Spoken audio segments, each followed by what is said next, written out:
यरूशलेम सोडून जाऊ नका. यरूशलेम म्हणजे काय माहिती?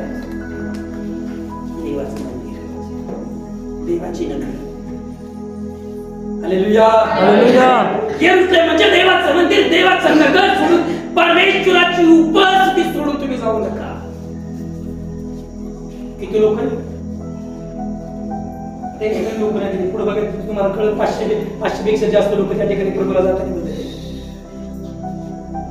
Hallelujah, hallelujah. तो काय म्हणतो त्या 500 पेक्षा जास्त लोकांना, यरूशलेम सोडून जाऊ नका. म्हणजे देवाची उपस्थिती, देवाचं मंदिर, देवाचं नगर सोडून तुम्ही काय करू नका, जाऊ नका. त्यांनी आज्ञा दिली आहे. त्यांनी आज्ञा दिली आहे तुम्हाला. तुम्हाला देवाचं आत्म्याचं दान पाहिजे, तुम्हाला पवित्र आत्म्याचं वरदान पाहिजे, तुम्हाला पवित्र आत्म्याने भरायचंय, पवित्र आत्म्याचं सामर्थ्य पाहिजे. बायबल या ठिकाणी सांगतो तुम्ही देवाचं मंदिर आणि देवाची उपस्थिती सोडून तुम्ही गेले नाही पाहिजे.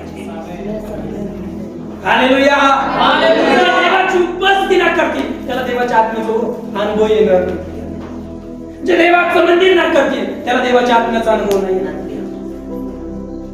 म्हणून प्रभू या ठिकाणी यरूशलेम सोडून जाऊ नका.